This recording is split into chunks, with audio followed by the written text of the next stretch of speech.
Hello and welcome to another Sky Fantasy Football Game Week preview. The international break has finally finished once again and we're now looking ahead to Game Week 16. There is now only 6 game weeks until the overhaul when we can make unlimited transfers, which means we've got maybe 6 or 7 transfers, maybe like max if we're talking one per game week, up until the overhaul. So just make sure that you are saving your transfers as always. This week we are starting with the average remaining transfers. Sky did tweet them out this week on Friday, so we are starting off with them this week, and it's a lot lower. Again, I think it's kind of starting to even itself out a bit now that the game weeks are going by. Those who did use all their transfers at the start are starting to drop in rank. So we are sitting with 6 in the top 10 now. And again, even the top 5,000 are way above what you would expect to be using right now in terms of transfer count, or way lower than what you would want to have at this point. 25 transfers left in the top 1,000 just is not... It's probably a bit too much used right now. That's halfway there, and we do still have all of the Christmas fixtures to go by. As I said, we do have 6 game weeks left, and I think 2 or 3 of those have a couple double games in there. So there is still like a good 8-9 games until we get to January. As always, you're able to see my score just below me here. You can see my game week 14 points and my current rank. It was a much better week for me just before the international break. I think I climbed about 6,000-7,000 ranks in both teams, which was great. The weekly score is looking good for a change, sitting at 11,000th for the week in both teams. The same score of 102 points as well. A couple transfers that I made did go really well, but we will look at those towards the end of the video when I look at my own team. But you can see as well, I'm on 35 and 34 transfers in both teams, so I'm going to try and pull it back a little bit.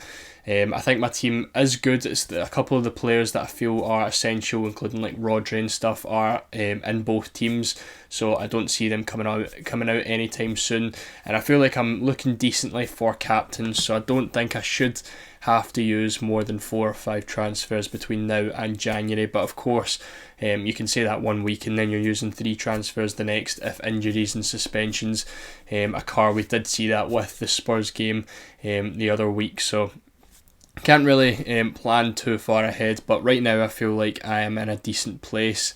We can take a look at the ranks as well as it stands. If you want to take another look at these, they are over on FFStuff. Fantastic website for everything basically to do with Sky Fantasy Football. So they'll be linked in the description if you want to go and have a look at the website. But it kind of gives you an idea of how far away you might be from like the kind of ranks that you want to achieve. So in terms of my rank right now, sitting about 14,000th, and my main team maybe 15,000th. I'm looking like maybe about 300 points or so away from first place. But again, you're looking at them having used the majority of their transfers, having 6 left.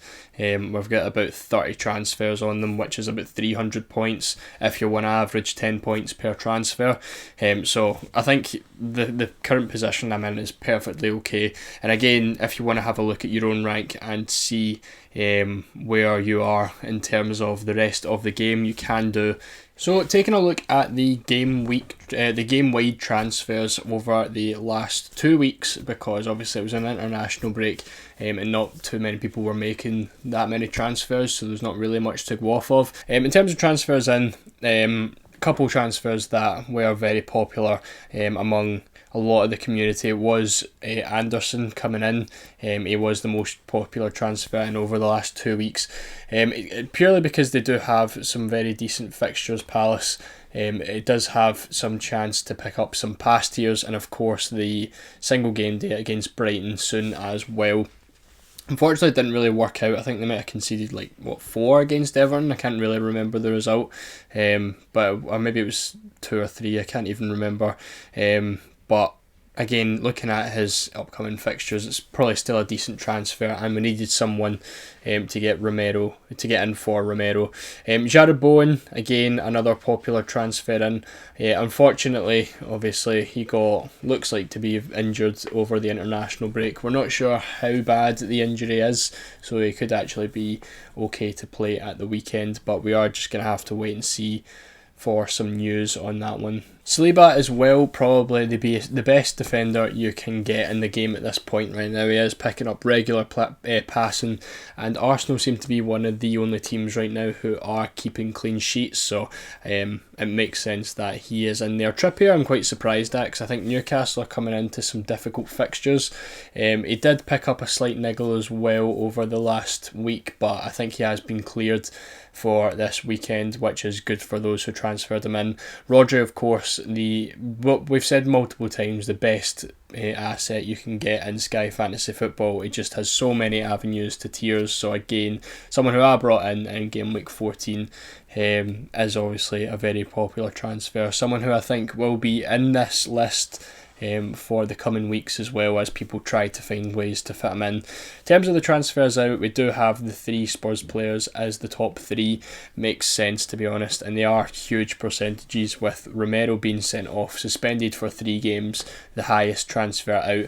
Maddison out until at least the overhaul anyway, so he again makes sense to bring out. Van de Ven out for a couple of weeks, I'm sure. Again, someone that you are going to want to get out of your team. Odegaard, I'm surprised people actually still have him, because he hasn't really done well at all in the last few games. And he has, I think, been in this list for about 3-4 weeks, so obviously he was very, very highly owned, and people are still just slowly getting him out. Lewis Dunk I'm quite surprised at as well. Obviously he was injured, didn't play in Game Week 14. I still don't think we have heard any news over the international break about how bad that injury is, but I think if he doesn't play again this weekend, we will hear when he will be due back. And obviously we can then look to transfer him out at that point, but I don't think the injury is too bad for him, so I'm quite surprised to see a lot of people bring him out, but we'll just have to again wait and see for some news on that one. So now we're going to take a look at our captaincies. Then we do have 3 game days coming up. Of course, we have the single with Fulham and Wolves as well. So for Saturday's captain, it is another pretty much 50-50. We are looking at really either Erling Haaland or Mo Salah, as of course a big game, and it is the early kickoff. For me right now, I am leaning towards Mo Salah. The reason being, he does have a very, very good record against Man City, with 19 games played, 12 goals and 5 assists. And of course, though, it is an away game for Liverpool, and if you want to throw some facts in there, Liverpool haven't won in the Premier League against Man City at the Etihad since 2015. They have won 3 games at the Etihad since then. 2 were in the Champions League and 1 was in the Cup. So it's been 8 years since Liverpool last won at the Etihad in the league, but that doesn't stop Mo Salah from scoring. He does still have a fairly decent record away from home against City. City just win the games. Haaland has played 3 games against Liverpool and scored in 1 of those, with 1 goal and 0 assists. So Salah obviously has the better record, but he does have a lot more games to go off of. I think it's going to be a high scoring game personally. Liverpool have started keeping a few clean sheets in recent times. They've got 5 so far this season, but none of them have came away from home. So they have conceded in every single game away from home. So the form there for Liverpool is definitely at Anfield, and with it being a game at the Etihad, Haaland obviously being a lot better on paper at the Etihad, is very, very hard to decide which one you want to go off of. For me, I'm going with Salah. I think Haaland does have the bigger ceiling, but I think Salah is definitely going to get a goal in that game. Haaland is someone who might end up blanking, as we have seen a couple times so far this season. I do think Salah is just a bit more reliable. Again, it's a bit of a 50-50. It could be one of those ones that you decide in the last 10 minutes before the deadline, but for me, I think it is Mo Salah who I'm slightly leaning towards. Salah has also scored in the last 4 meetings between both these teams, which is another reason why I think that he is more likely to score than Erling Haaland is. But again, like I said, it is quite a difficult one. In terms of the third option, I wanted to kind of move away from a third best captain because no one's really going to be going for the third best captain. So I wanted to kind of go for more of a differential captain who you could go for and could get a lot of points. So I went for Anderson this week because I don't think there's too many good options outside of the City and Liverpool game. I think you've obviously got Saka, but Brentford can be a bit of a hit and miss, and with them being at home, I don't see Saka scoring more than maybe one goal if he does score. So I have went for Anderson. I think he's pretty much guaranteed passing against Luton, so you are going to get at least 5 points there. Don't think Luton are going to be scoring 2 goals against Palace. They are very, very decent defensively, so if they do score, then you are still getting the 5 points from Anderson, but I think you are up with a good chance for a clean sheet. I think that could maybe be like a 0-0 game, and you could get like a 10-pointer from Anderson with captain that could end up being 20. I think if you did want to avoid that early kick-off between City and Liverpool, Anderson could definitely be a decent option. For Sunday, I do think it's a bit of a difficult day to pick a captaincy.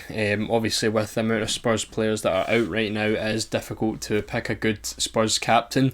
So I have went for Ollie Watkins because of the sparse Spurs defence. I do think it is one of those games Villa could be easily thinking they could take away 3 points, and I do think that Spurs could concede a few goals. Obviously in the last couple of games they have conceded 7 goals. This is in their last 5, but most of those goals coming in the last 3 games. They obviously just conceded 2 late goals to Wolves after conceding 4 to Chelsea with the red card and basically all the injuries that came through, or 2 red cards it ended up being.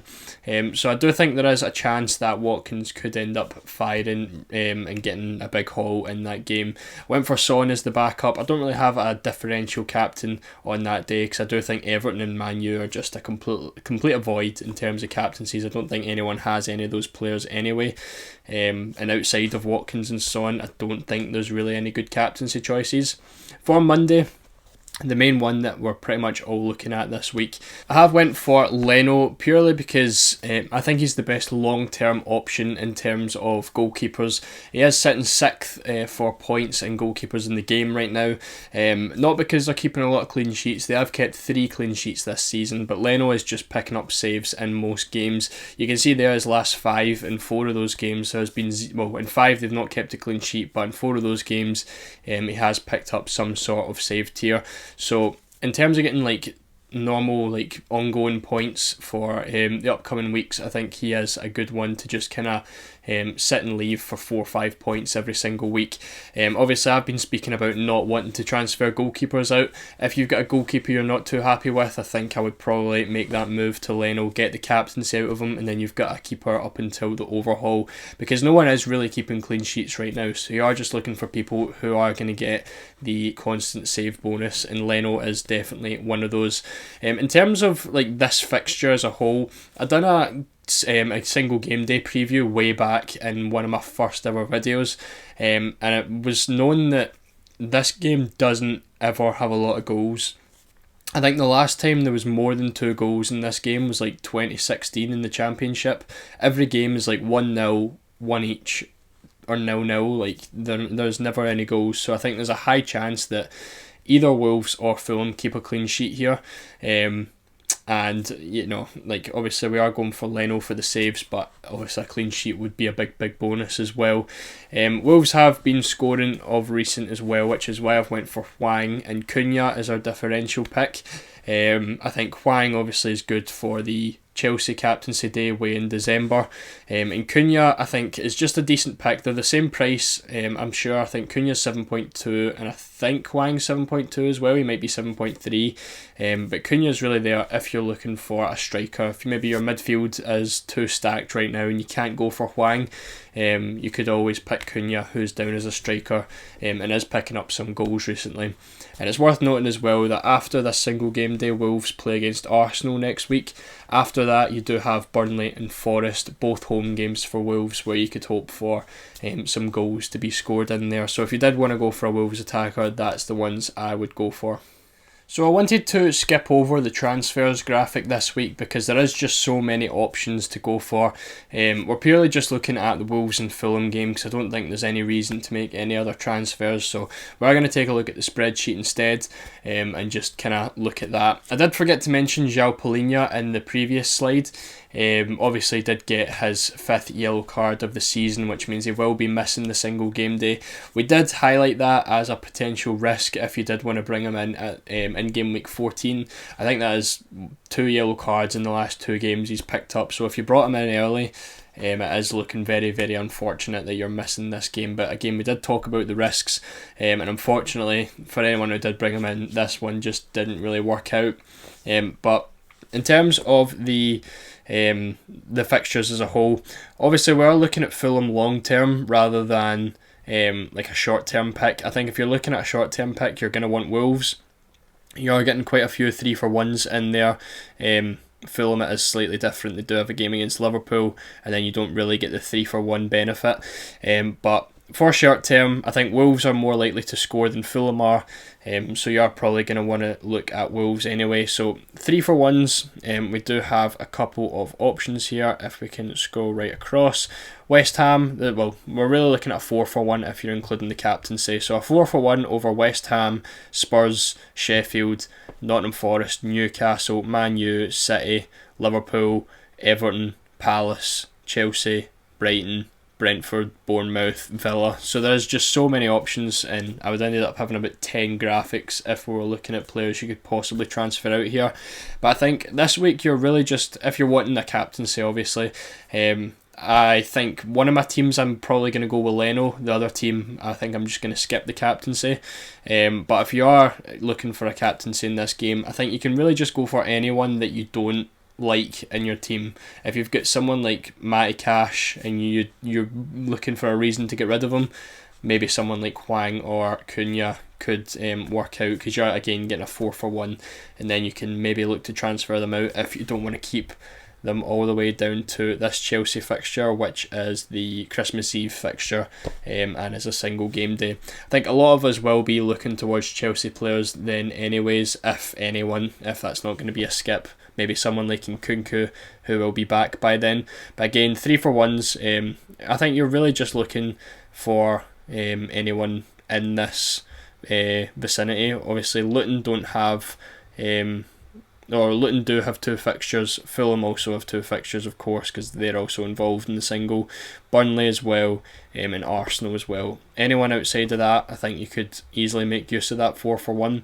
I think if you're low on transfers, you probably are just better skipping, unless you do want someone like Leno long term. But I think if you're like maybe around the 40 mark, more than 40, you could easily make use of the 2 transfers here to get the Wolves player in and gamble a bit on the upcoming games as well. And then obviously we were speaking as well about this Nottingham Forest game at home, which you could maybe hope for some goals as well. So that's going to be the 9th of December. At that point, if you've still got a Wolves player by then, you're probably best just holding. That way you don't have to worry about bringing a Chelsea player in on Christmas Eve, and you've got a captaincy covered that day. So for me, I think for a Fulham player outside of Leno, there's nowhere I would go. I think if you've got a goalkeeper you don't like, for me, one of my teams I've got Nick Pope, he'll be staying in that team. And then one of my teams I've got Emi Martinez, someone who isn't really keeping clean sheets and isn't really picking up saves tiers, so I think I'm going to move to Leno in that team.